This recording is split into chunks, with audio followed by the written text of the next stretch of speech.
Okay, hari ni kita ada Saga BLM. Bila jalan, pelanggan cakap dia punya ni jacking. Okay, Assalamualaikum, selamat datang di WaliBS Automotive. Okay, jom kita tengok. Okay, untuk Saga ni,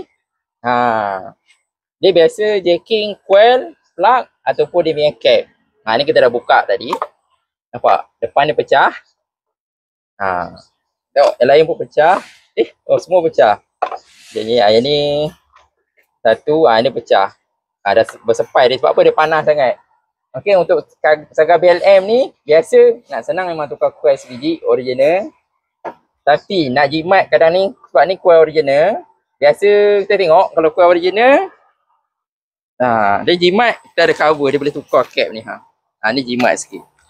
Ni simple, sebab ni boleh buka.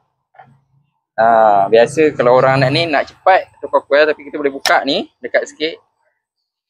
Okay, kita buka ni. Ni yang baru. Okey. Masuk balik.